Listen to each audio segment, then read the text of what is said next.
Hello বন্ধুরা, good morning. কেমন আছো তোমরা সকলে? আশা করি ভালো আছো, সুস্থ আছো। আমিও ভালো আছি। আমার একটি নতুন ব্লগে তোমাদের স্বাগত আর অনেক অনেক ভালোবাসা। সকালবেলাতে মাম্মামকে স্কুলে দিয়ে এসেছি, এবার যাচ্ছি নিতে। সকাল টাইমটা এইভাবে ব্যস্ততার মধ্যে কাটে ঠিকই, বেশ কিন্তু ভালোই লাগে। সকালে ঘুমও ভেঙে যায় আর সব তাড়াতাড়ি হয়েও যায়, রান্না বান্না কাজকর্ম সব কিছু হয়ে যায়। আর মাম্মামকে নিয়ে এসে একটু কিছু মাম্মামকে খাওয়াচ্ছি, কারণ আজকে টিফিন স্কুলে একদম খাইনি, ওই জন্য বাড়িতে বসে একটু টিফিন খাওয়াচ্ছিলাম। ভাত তা পেঁপে সিদ্ধ দিয়ে ওই ভাত খাচ্ছিল আর ও টিভি দেখছিল। আর আমি তার আগেই একটুখানি খাওয়া দাওয়া হালকা খেয়েছিলাম। ঘড়িতে বাজে দেখতেই পাচ্ছ। গুড আফটারনুন সকলকে।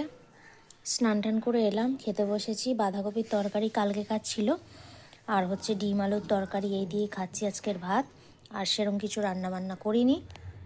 আসলে সকালবেলাতে তো তোমাদের দাদা হয় তাড়াহুড়ো করে গেল, তার মধ্যে এইটুকুই রান্না হয়েছে। আর ভাবলাম আজকে মাছ টাছ কিছু খাবো না। মামামের অনেক দিন ডিম খেতে, ওরও ভালো লাগে আমারও ভালো লাগে, তাই এই এক তরকারি ভাত করে নিয়েছি।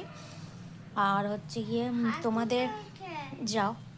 তোমাদের দাদা হয় মিটিংয়ে গেছে, আজকে আসবে না, ওই জন্য আর সেরকমভাবে কিছু করিনি। ওর আর আমার প্রিয় খাবার এইটাই করেছি, ডিমের তরকারি ভাত, এক তরকারি ভাত। তার মধ্যে ভাবলাম আজকে রান্নাঘরটা দুদিন ধরে ওই ঘর ঠাকুর ঘরটা আর আমাদের ঘরটা পরিষ্কার করেছি, রান্নাঘরটার বারান্দাটা বাকি আছে, তাই ভাবলাম আজকে বারান্দাটা পরে করব। রান্নাঘরটাকে পরিষ্কার করছিলাম, ওই করতে করতে দেরি হয়ে গেল, ওই জন্যই এত দেরি হলো খেতে খেতে।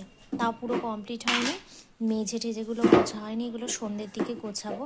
আর এদিকে দেখতে পাচ্ছ গদি দুটোকে, মানে তোষক দুটোকে ছাদে দিয়ে এসেছিলাম সকাল থেকে রোদে, সেগুলো তোলা হয়েছে। ওগুলো আর এখন পাতা সম্ভব হয়নি টাইমে, সন্ধ্যার দিকে পেতে চাদর ফাদর পাতবো আর কি। তো এই হচ্ছে আপাতত ব্যাপার, কাজকর্ম এই অবধি হয়েছে, বাকি কাজকর্ম সন্ধ্যের পর আবার হবে।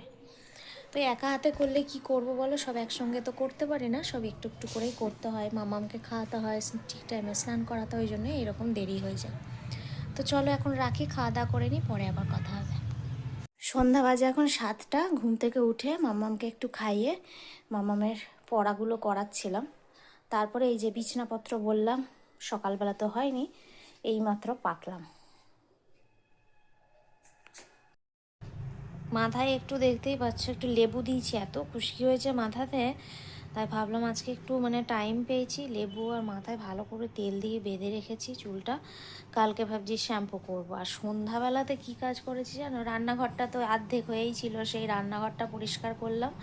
আর এদিকে পুরো বারান্দাটা ভালো করে ঝাড়লাম, কারণ মাম্মাম কালকে সকালে স্কুল যাবে, ওকে একবারে নিয়ে আসতে হবে। এসে রান্না করব না, ঝুল ঝাড়বো পরিষ্কার করব, সেগুলো আর হবে না। তাই ভাবলাম সন্ধ্যাবেলাতেই যেটুকু টাইম আছে তার মধ্যে করে নিই। সব পরিষ্কার করে বেশ কিছুক্ষণ আগে জামা কাপড় ছেড়ে এসে মাম্মামকে খাইয়ে দিলাম। ঘড়িতে এখন বাজে 9:25 মতো, আমি ওই 9:30 নাগাদ করে খাবো। মাম্মামকে খাইয়ে দিয়েছি, একটু শুয়ে আছে, তারপরে একসাথে শোবো। আর হচ্ছে গিয়ে সব গোছানো গাছানো হয়ে গেছে, আমার নিজেকে হালকা লাগছে। কালকে শুধু পায়খানা বাথরুমটাকে ভালো করে ঝুল হয়েছে, সেইগুলোকেও ঝাড়তে হবে।